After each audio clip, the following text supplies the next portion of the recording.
Good day everyone. Today, let us know what is globalization theory.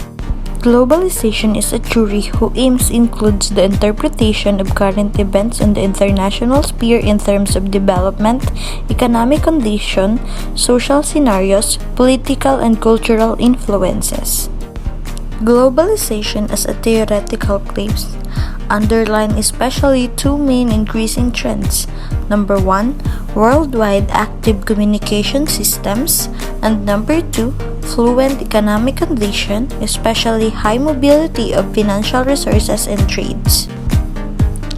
The term globalization usually has two principal meanings.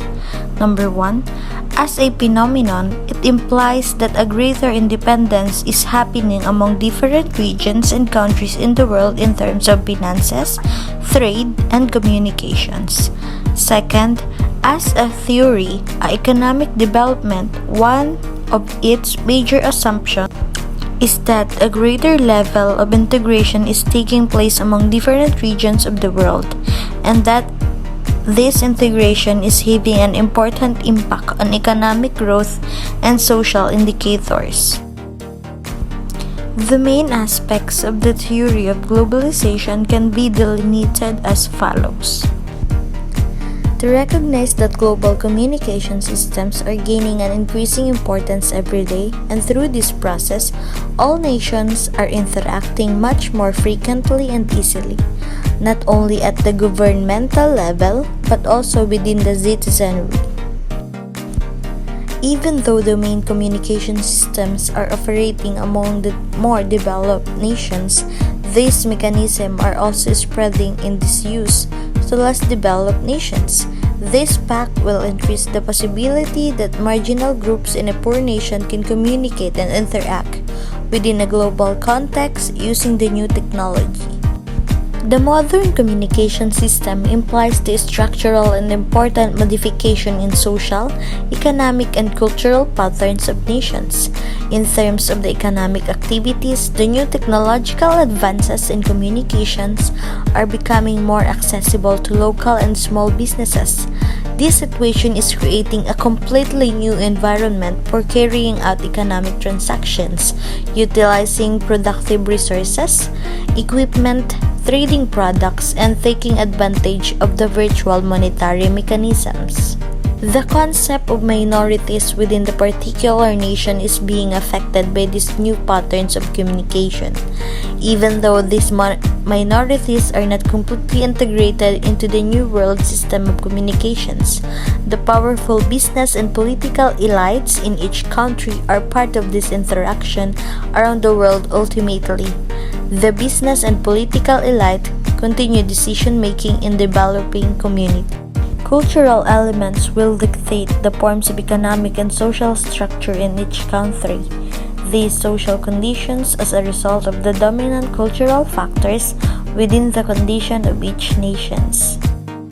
Here are the main assumptions which can be extracted from the theory of globalization, can be summarized in three principal points.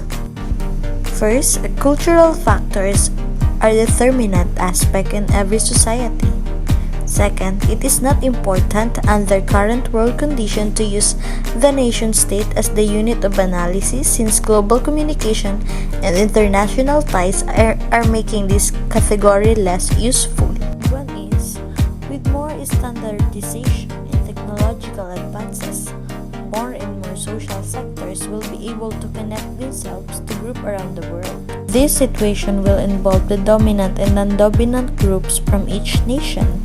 The next one was the major types of globalization example to develop or developing the country. Financial globalization, potential benefits for developing countries and emerging markets while integrating finances in different parts of the world. Economic globalization. Technological globalization, it is a major television brands elsewhere in the world.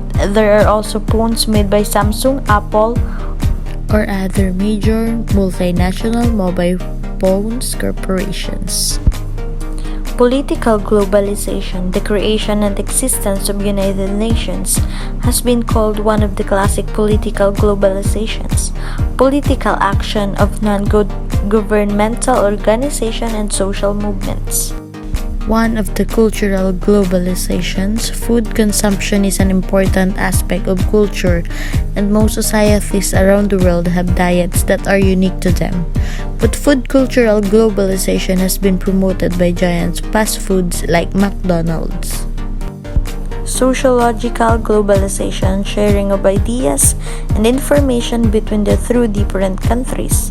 Ecological globalization, global environmental issues including population growth, access to food, and worldwide gap between rich and poor. Question is globalization applicable to the Philippines? Yes, and the presence of globalization in the Philippines has a positive impact for the economy, as many emerging companies grow labor and employment such as construction, financial intermediation, transport, storage, and communication. This shows that globalization contributes to the growth of our economy and the rapid development of globalization in the Philippines, but it also has negative effects such as poverty and due to increasing globalization. One reason for this income inequality due to rising trade. In addition, urbanization affects the physical environment through the impacts of the number of people, their activities, and the increased demands on resources. Urbanization has negative consequences on health due to the many population and overcrowded living conditions. It can also put added pressure on food supplies. That would be all. Thank you.